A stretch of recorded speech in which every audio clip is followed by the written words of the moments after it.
وآثر الحياة الدنيا فإن الجحيم هي المأوى وأما من خاف مقام ربه ونهى النفس عن الهوى فإن الجنة هي المأوى.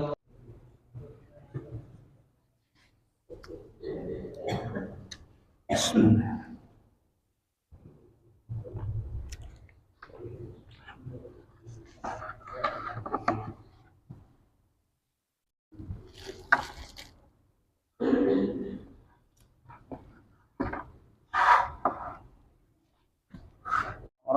ثم إلى أرواح جميع الأولياء والصالحين والمسلمين والمسلمات من الأحياء منهم والأموات خصوصا إلى روح كتب العلوم أبي حامد محمد بن محمد الغزالي ثم إلى روح كتب الأحوال أبي يزيد البستامي ثم إلى روح الشيخ كتب المقام سيد الشيخ عبد القادر الجيلاني ثم إلى روح سيد الشيخ محمد بن عبد الكريم السمان المدني ثم إلى روح خليفته شيخنا وجدنا مولانا محمد أرسل بن عبد الله كلام ثم إلى روح الشيخ عبد الصمد البلمباني ثم إلى روح أستاذنا أحمد بامي بن زمزم ثم إلى أرواح والدنا مشايخنا وأصولهم وفروعهم بأن الله يتغشهم برحمة والمغفرة ويؤلي درجتهم في الجنة وينفعنا ويعيد علينا وعلى والدنا وعلى أهل بلدتنا أجمعين من بركاتهم وأنوارهم وأسرارهم وعلومهم ونفحاتهم وخصوصياتهم وأن الله الكريم يرزقنا فهم النبي وحفظ المرسلين وحسن الخاتمة في أمن وعافية وسلام بسر النبي والنبي سر الفاتحة إلى حضرة شيخنا حسن أستاذنا إياك نعبد ونستعين يا الله.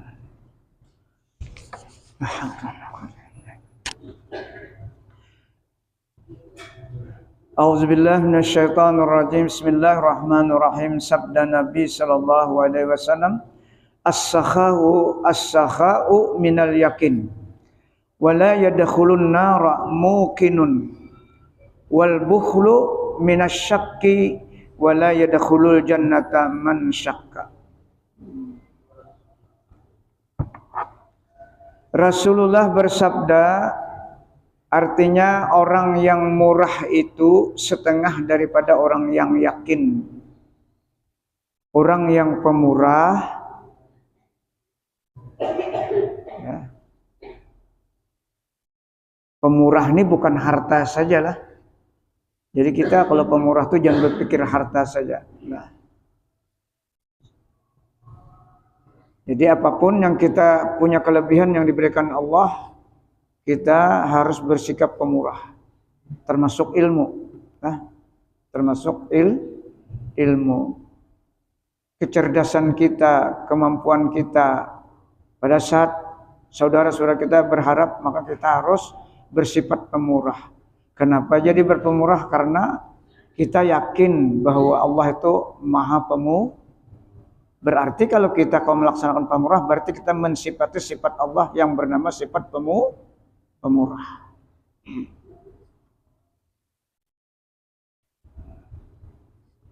Orang yang murah itu setengah daripada orang yang yakin bahwasanya Allah Ta'ala itu memberi rezeki akan dia. Nah, jadi hatinya itu betul-betul kuat bahwa Allah itu maha pemurah, maha pemberi. Nah, cuma kita jangan berpikir pemberi Allah itu langsung duit, langsung materi, jangan seperti itu. Ketika kita memberi, karena hati kita diberikan Allah nyaman, maka balasan Allah itu bermacam-macam. Nah, jangan langsung pulus yang kita pikirkan tuh. Pada saat kita memberi, kita diberikan ketenangan. Kita diberikan paham. Itu semuanya rezeki. Diberikan kesehatan. Diberikan hati kita selalu teraluk dengan berjamaah. Wah, itu luar biasa. Nah, jadi dampak positifnya itu luar biasa. Itu karena keyakinan kita. Nah, yakin bahwa Allah maha Pemberi. Itulah makna kasih sayang yang kita baca 17 kali dalam 24 jam. Alhamdulillahirabbil alamin arrahmanir rahim. Jadi itu para ahli hikmah disuruh membaca setiap habis salat dibaca 100 kali. Ya Rahman, Ya Rahim, Ya Rahman, Ya Rahim. Baca 100 kali. Mudah-mudahan tertanam di dalam hati kita selalu rasa sayang kepada hamba-hamba Allah. Nah itu. Nah, itu saja itu. Ya Rahman, Ya Rahim, Ya Rahman, Ya Rahim, Ya Rahman, Ya Rahim.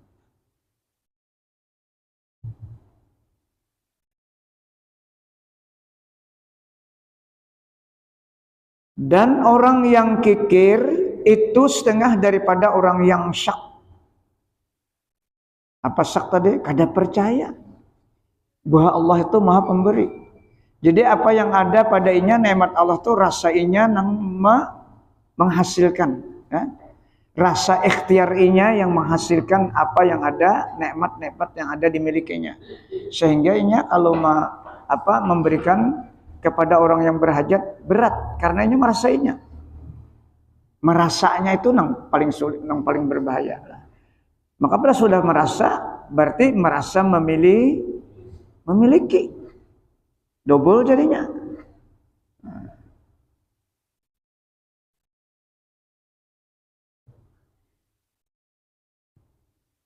Dan orang yang kikir itu setengah daripada orang yang syak bahwa Allah Ta'ala itu memberi rezeki akan dia itu kada percayanya.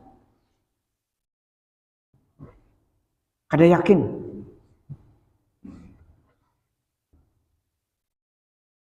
Dan tiada masuk ia orang yang kikir ini ke dalam surga. Sifat kikir itu yang ada dalam hati itu tidak akan pernah masuk ke dalam surga. Karena menyalahi sifat Allah. Maka disebutkan oleh Rasulullah al-bukhlu aduwullah walau kana aliman, kata Rasulullah. Orang yang kikir itu adalah musuh Allah walaupun orangnya itu orang alim. Musuh Allah karena mukhalafah sifat.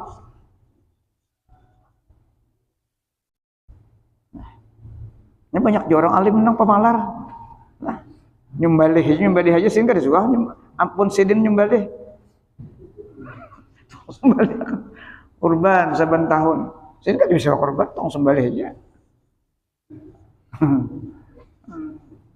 Belum nyembelih kepalanya yang diunting. Nah, kada boleh. Pun orang tuh ampun. Kada boleh apa nih katanya? Pelaksana itu memberikan kepala kepada si penyembelih itu kada boleh. Itu masih haknya fakir miskin. Karena belum diserahkan lagi. Tulang-tulangnya jangan dimasaki, digangan untuk dimakan, jangan sebelum diserahkan. Harus pakai hilah di sini, adanya hilah. Ini sering terjadi. Nah, karena tulang-tulang dagingnya banyak dikumpulkan, dijarang dimakan bersama untuk.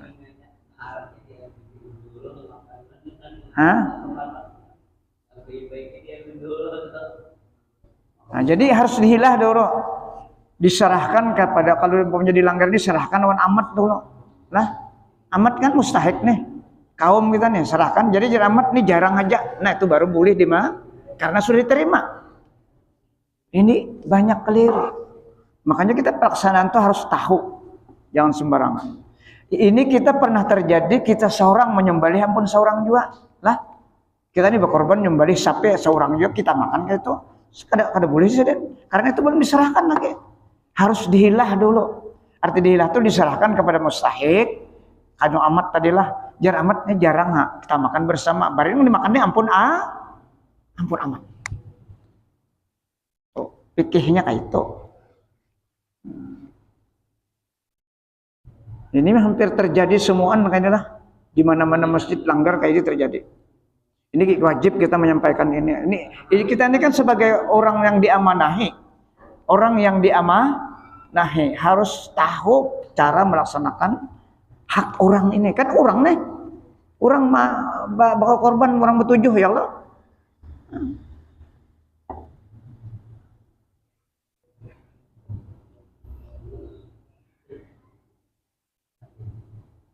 Apa dalam Al-Quran tuh? Ya la yanamu apa? Lah, apa surah anu?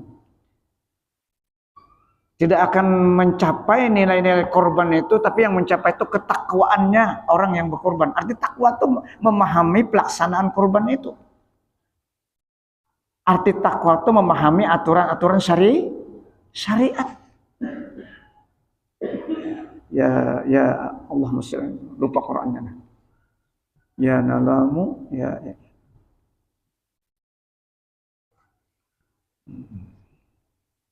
Jangan kaya rasa mendapat kita. Ini amanah. Kita aja seorang berkorban tuh harus diserahkan dulu. Kalau kita langsung mengambil makan itu kan abdal. Maka korban itu kan untuk orang lain. Makna korban jawabnya secara definisi korban itu untuk orang lain. Kita tuh boleh hanya sekedar satu kali makan atau hatinya. Kayak itu kalau dipikir itu. Munang berparu-paru kita berkorban ambil dagingnya. Hakin mahaul kena misalnya. Wah itu kan berkorban karena itu masih sayang. Masih sayang ngarannya. Kada 100% lagi berkorban. Kenapa kita kasih itu tadilah? Momennya parak mengilah korbannya. Nah ini pasti disuruh nih. Apalagi disimpan dagingnya, kada dihabiskan, makinnya. Ya nafsu tuh memang kayak itu bang lah. Nafsu kita nih kayak itu. Ampun orang, ampun hak fakir miskin.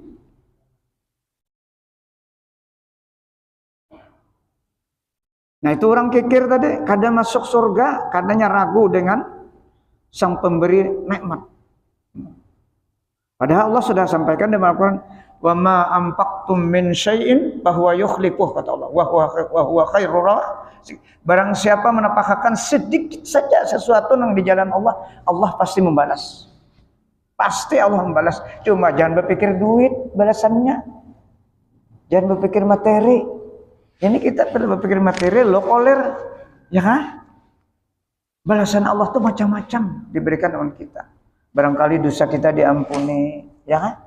Diberikan kesehatan, kawa aktif berjamaah, macam-macam. Itu harus kita sadari. Dan lagi sabda Nabi Shallallahu Alaihi Wasallam, "Ija aradallahu bi abdin khaira zahadahu fid dunya wa raggabahu fil akhirah wa bassarahu bi uyubi nafsih." Rasulullah bersabda, apabila menghendaki oleh Allah Ta'ala dengan hambanya itu akan kebajikan, niscaya memberi Allah Ta'ala akan dia bersifat dengan zuhud di dalam dunia. Nah jadi kita ini kayak apa? Jangan bersifat zuhud kada kawa kalau Allah nang menghendaki, tapi kita sebagai manusia berikhtiar belajar syaratnya. Pun karena pernah belajar masa juhud, kada bakalan Allah menghendaki. Karena kita manusia ini ada wasilah, ada perantara ikhtiar. Jadi orang yang rajin belajar itu dikehendaki Allah faktanya. Orang yang kada hakun belajar itu berarti kada dikehendaki Allah Ta'ala pada saatnya yang kada hakun belajar. Nah orang rajin belajar itu pasti ini hadisnya. Orang-orang yang dikehendaki Allah. Umum aja tuh apa aja, bila orang tuh berbuat kebajikan dari aspek aja, apa saja yang baik, berarti orang tuh dikehendaki Allah. Berbuat kejahatan itu juga ada beda. Karena hakikatnya tuh Allah kan, kita percaya dengan rukun iman yang ke-6. Ya, percaya dengan qada baik dan qada jahat itu dari Allah. Cuma kalau pintang yang baik, kita diandak Allah Ta'ala bersyukur, berterima kasih kepada Allah.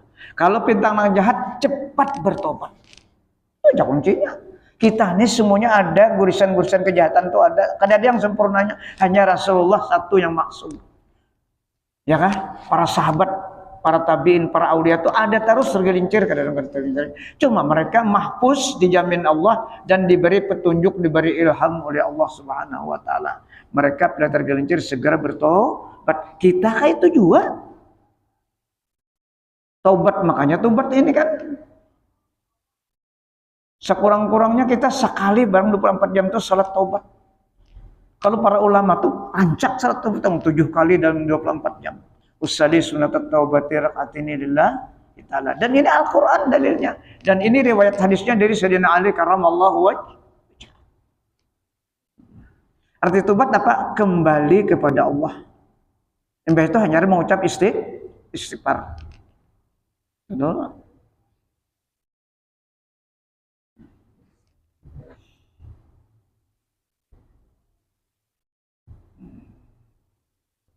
Jadi apabila menghendaki oleh Allah Ta'ala dengan hambanya itu akan kebajikan, niscaya memberi Allah Ta'ala akan dia bersifat dengan juhud di dalam dunia.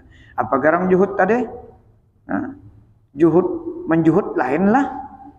Juhud itu artinya menolak nikmat-nikmat yang datang waninya, nikmat itu yang mengganggu ibadah. Itu definisinya. Nah, nyaman. Munyanang kada mengganggu berapa aja datangnya, ambil aja. Itu sudah dijelaskan oleh Al-Quran surah Al-Munafikun. Dan menggemarkan akan dia tadi oleh Allah untuk menuju negeri akhirat. Artinya orang ini kalau digemarkan menuju akhirat, pertama merasa rugi bila kada salat berjamaah. Ada hatinya tuh rasa penyesalan luar biasa kalau lantaran ujur. Itu pertama.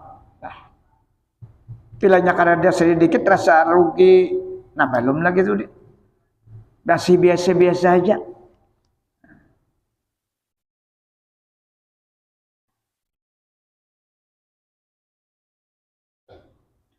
Dan melihatkan Allah Ta'ala akan dia dengan aib dirinya sendiri. Nah ini baik mana? Kita mengontrol aib diri kita. Jadi kan ada kesempatan untuk membuka aib orang lain. Karena kita banyak punya aib. Dosa kita banyak hari-hari ini. Nah, terutama dosa lalainya kita kepada Allah. Dosa kita. Nah itu apabila dihendaki Allah seperti itulah. Maka diingatkan Allah terus orang itu. Untuk selalu berbuat kebajikan. Jadi nang ingat berbuat kebajikan itu kada kita, Allah. Berarti kan bila Allah menghendaki tadi kalau berarti Allah sudah menentukan kita ingat terus untuk berbuat kebajikan dan ingat terus untuk meninggalkan kejahatan. Dan lagi sabda Nabi sallallahu alaihi wasallam, izhad fid dunya yuhibbukallah wajhad bima fi aidin nas yuhibbukan nas.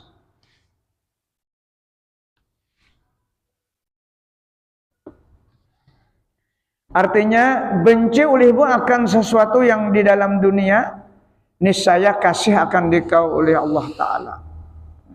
Dan benci olehmu akan sesuatu yang di dalam tangan manusia, niscaya kasih manusia akan dikau. Apa tadi yang maksud benci? Kalimat benci ini kadang-kadang kita kan asa canggung lah biasanya.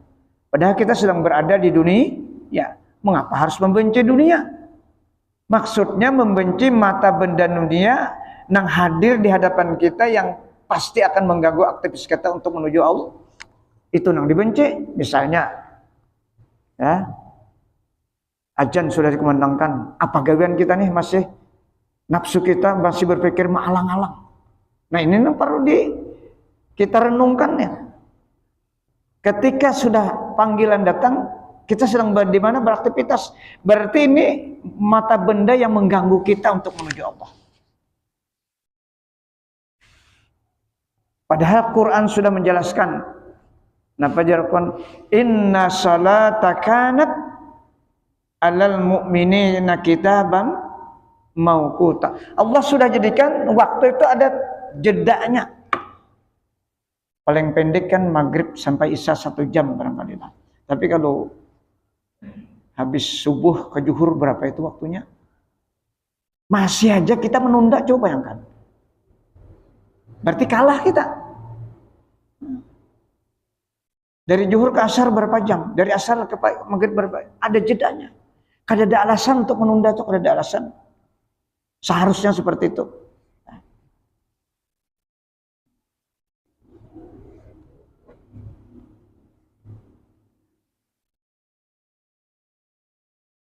Karena umur tidak bisa ditunda.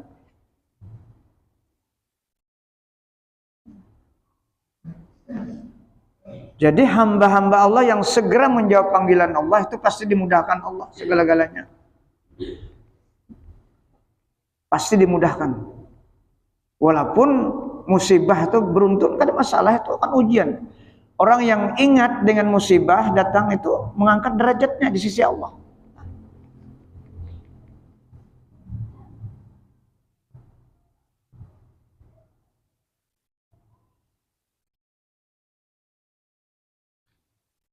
Jadi yang dimaksud benci tadi sesuatu benda mata berdunia yang menghalangi kita untuk melaksanakan perintah Allah. Itu yang dikehendaki. Dan benci olehmu akan sesuatu yang di dalam tangan manusia. Niscaya kasih manusia itu akan dikau. Artinya kita jangan hati itu bergantung kepada mata benda yang ada di tangan manusia. Karena kita Tuhan manusia, tapi rezeki kita itu melalui manusia. Tapi hati kita jangan bergantung sama manusia. Kita kada boleh santai, itu maksudnya. Itu yang disebutkan dalam Al-Quran surah Anbiya ayat 70 dan 71. Allah ceritakan tentang orang yang punya ilmu. Ini yang diceritakan orang punya ilmu. Walawit tabal haqqu ahwa'ahum lapasadatis samawati wal ardu wa man fihin. Seandainya orang yang punya ilmu itu ahli Quran, ahli fikih, ahli tasawuf, tapi perilaku kesehariannya mengutamakan hawa nafsu, ingin kehidupan seperti orang awam. Lapasadatis samawati wal ardu wa man fihin, maka akan hancur langit dan bumi ini dari perilaku orang yang punya ilmu tadi. Siapa lagi yang ditiru kalau sudah ulama seperti itu? Bal atainahum bizikrihim, jar Allah Ta'ala sudah kami berikan peringatan. Wahum an zikrihim mu'ridun, tapi kada ilu-ilu tetap aja. Nah, ini ayat yang selanjutnya nih yang paling berbahaya. Amtas alhum kharjan, kata Allah. Apakah kamu menjadikan kehidupan kamu tuh awan manusia kada awan aku, kata Allah Ta'ala. Rezeki itu an manusia kah kada awan aku, kata Allah Ta'ala. Amtas alhum kharjan. Ya tuh, coba yang siapa? Al-Quran. Itu ayatnya. Wa kharaju rabbika khair, jawab. Padahal jalan keluar yang terbaik itu hakikatnya adalah hati kita harus ta'aluk dengan Allah. Nah, jadi kalau kita ketuju mengharap-harap pemberian orang dari manusia, kita ini mengharap bukan diberi lah, itu beda lah. Kalau orang datang memberi itu ada masalah. Nang kada boleh, nang yang maksud di sini nang sini nih kitanya nang hendak ketuju menghendaki ampun orang. Jangan kada boleh. Berarti kita ini ketergantungan terus hati ini awan manusia. Nah, itu diceritakan dalam Al-Quran. Nah.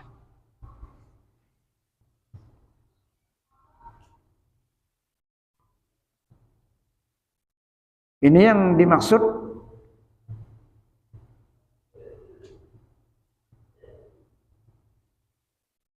dan benci olehmu akan sesuatu yang di dalam tangan manusia, niscaya kasih manusia itu akan dikau. Atau disebut tamak kayak itu lah. Tamak namanya. Jadi kalau kita berhubungan dengan orang pengusaha atau orang sugih itu boleh. Boleh. Apa maksudnya kita bertukar pikiran bagaimana cara bekerja nang segera kayak pian juga. Minta petunjuk, itu kan masalah. Karena kita ini kan kada boleh diam, harus bekerja. Itu contoh Nabi sudah. Nabi itu mulai 6 tahun, 8 tahun sudah bekerja keras. Mulai sebelum 20 masih 15-16 sudah bekerja sama-sama paman beliau, ya, berdagang. 20 ke atas sudah ikut calon istri beliau berdagang. Nah, itu contoh semua anta. Bahwa kita selama otak sehat dan badan kada boleh santai. Tujuannya apa tadi? Supaya jangan kita ini berharap kepada tangan manusia.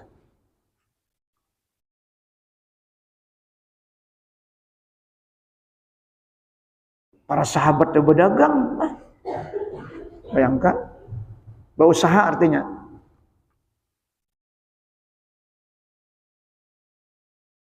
Dan lagi sabda Nabi SAW, man arada ay yu'tiyahu Allahu ta'ala ilman bighairi ta'allumin wa hudan bighairi hidayatin falyajhad fid dunya.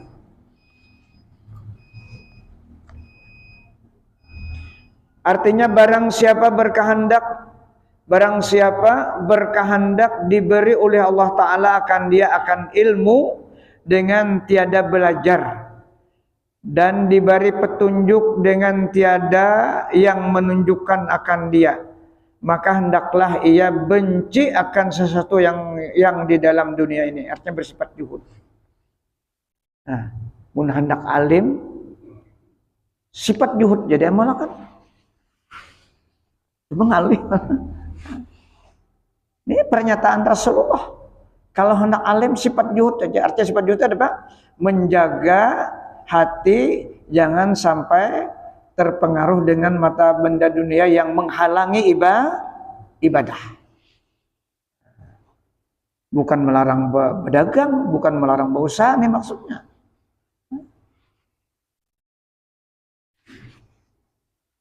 Silahkan berusaha sebanyak-banyaknya, tapi tujuannya bukan untuk ditumpuk, bukan untuk dinikmati sendiri. Tujuannya selain daripada kewajiban diri dan keluarga kita untuk menolong manusia itu niatnya. Karena hukum berusaha itu ada 4 hukumnya.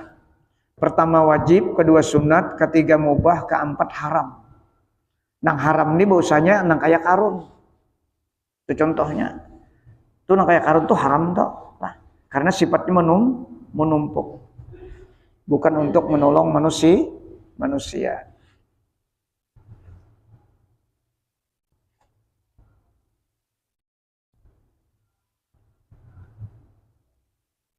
Jadi tanpa belajar dan diberi hidayah dengan tiada yang ada memberikan petunjuk akan dia.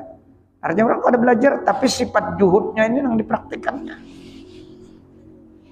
Maka hendaklah ia benci akan sesuatu yang di dalam dunia ini.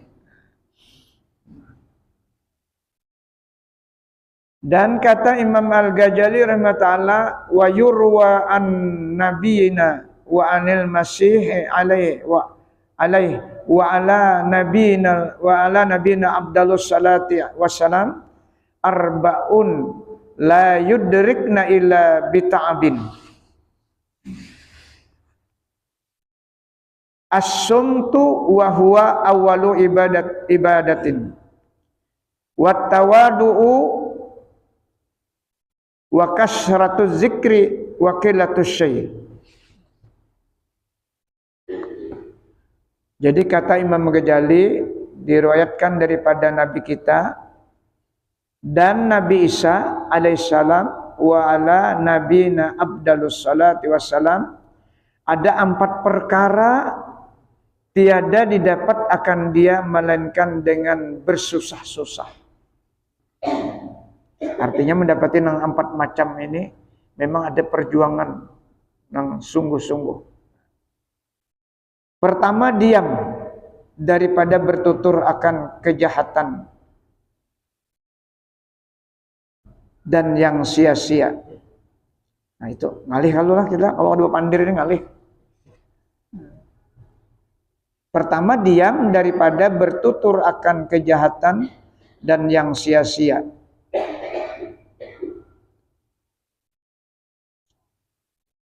Dan yaitu itu adalah permulaan daripada segala ibadat.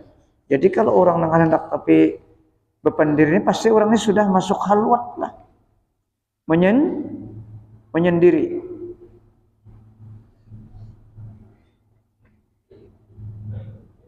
Nah, itu awal ibadat. Kalau berpendir pasti berfaedah. Kedua, merendahkan diri. Bukan berdiri turun merendah, bukan itu. Maksudnya merendahkan diri itu hati ini jangan pernah ada merasa memiliki kemuliaan. Karena kemuliaan itu milik Allah dan milik Rasulullah, bukan milik kita. Kalau kebetulan dianugerahi ada kemuliaan, jangan merasa memiliki. Karena akibat memiliki itu kena tasadurnya manusia.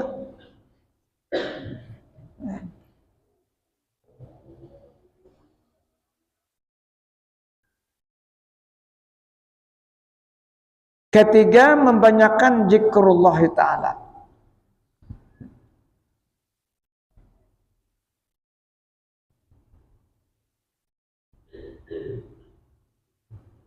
Keempat, sedikit mempunyai akan sesuatu daripada dunia.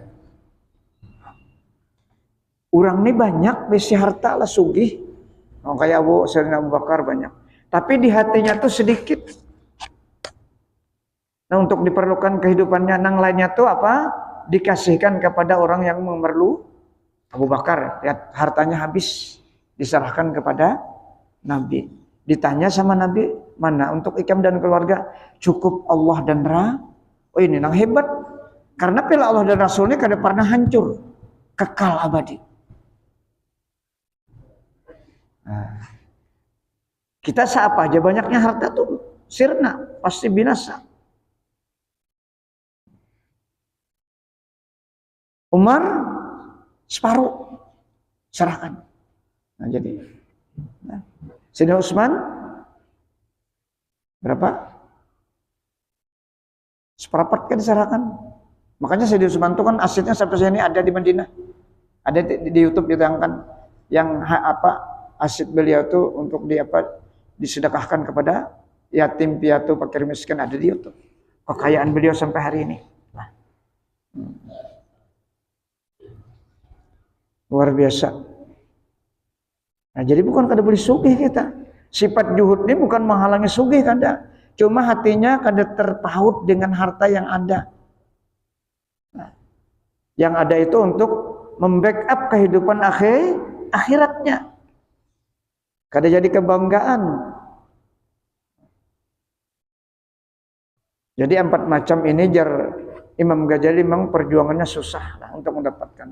Cuma mudah-mudahan kita dari 4 barang ada pina kakawa juga lah mengikuti. Bependir. Bila bependir jangan bependir nang sia-sia. Itu paling tidak.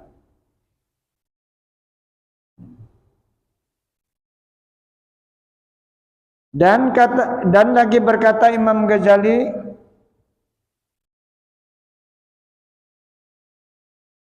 wa iradu jami'il akhbar alwaridati fi madhi buqdid dunya wa jammi hubbiha la yumkinu hasruha. Fa innal anbiya ma bu'isu illa lisarfin nasi anid dunya ilal akhirah wa ilaihi yarji'u aksaru kalamihim ma'al khalqi wa fima aradnahu kifayatan.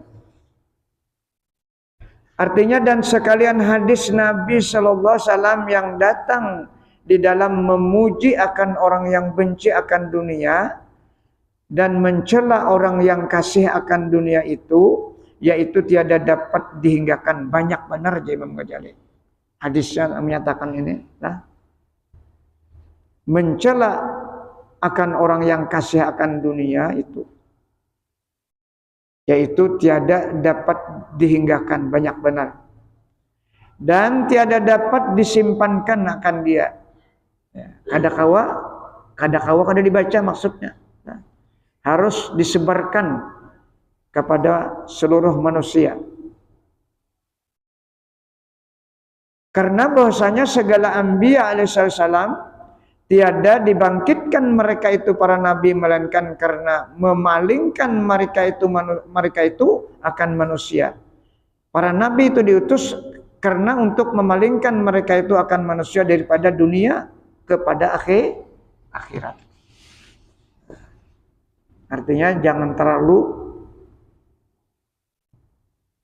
hubur dunia sehingga meninggalkan akhirat, itu yang dimaksud. Paling tidak seimbang dunia akhirat. Dan kepadanya kembali segala perkataan mereka itu serta segala makhluk. Dan di dalam barang yang aku datangkan daripada beberapa hadis ini, jar Imam Ghazali, Nabi SAW yang tersebut itu adalah memadai bagi orang yang menjalani akan jalan akhirat yang membawa kepada mengenal akan Allah Ta'ala.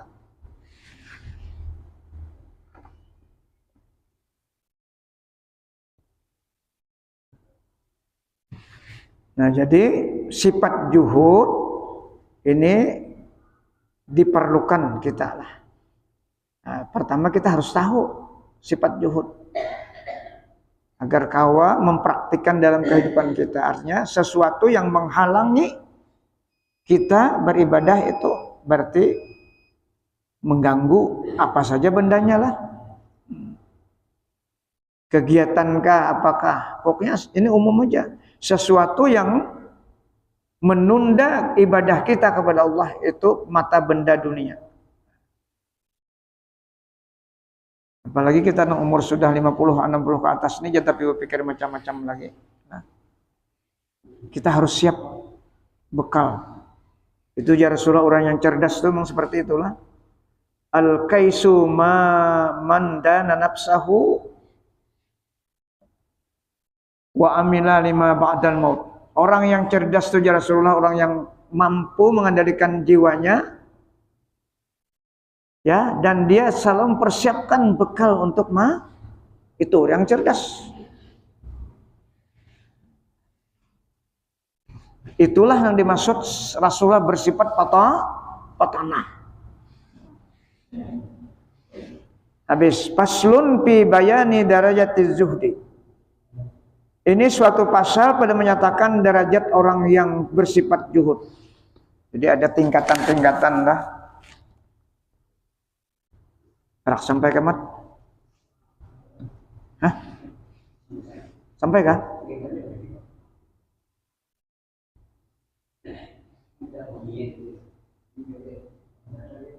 Belum.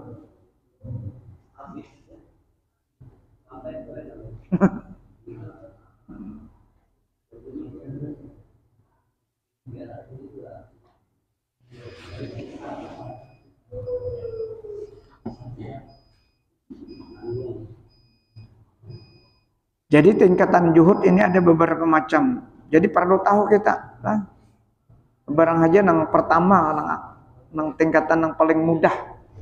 Asal kita ada memiliki sifat juhud. Mudah-mudahan apa yang kita baca malam hari ini tentang sifat-sifat juhud kita pahami. Mudah-mudahan Allah berikan taufik dan pertolongannya kepada kita bertahan sehingga kita dapat mempraktikkan dalam kehidupan kita sehari-hari.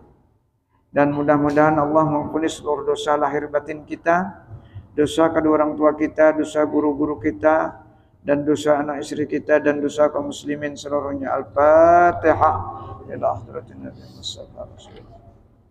Iyyaka na'budu wa iyyaka nasta'in. Shiratal ladzina an'amta 'alaihim. Amin ya Allah. Bismillahirrahmanirrahim. Alhamdulillahirabbil alamin. Allahumma shalli ala sayyidina Muhammad wa ala ali sayyidina Muhammad. Allahumma anfa'na bima 'allamtana wa 'allimna ma yanfa'una wa qur rabbi zidna ilma. Allahumma ja'alna ya Allah min ibadikal mukhlasin, min ibadikas syakirin, min ibadikas sabirin, min ibadikas sadiqin, min ibadikal khaifin, min ibadikal wari'in, min ibadikal qani'in, min ibadikal mutawadi'in, من عبادك الخاشعين من عبادك الزاهدين من عبادك التائبين من عبادك المتوكلين من عبادك الذاكرين من عبادك المقربين من عبادك الصالحين من عبادك المتقين بحق هذا المجلس برحمتك يا أرحم الراحمين ربنا آتنا في الدنيا حسنة وفي الآخرة حسنة وقنا عذاب النار والحمد لله رب العالمين.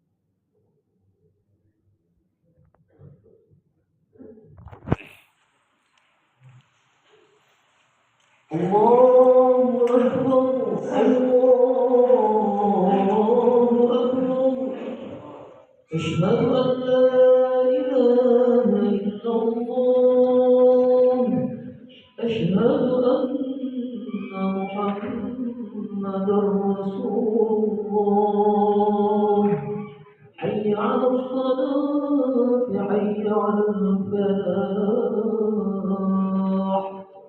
قد قامت الصلاة قد قامت الصلاة الله أكبر الله أكبر لا إله إلا الله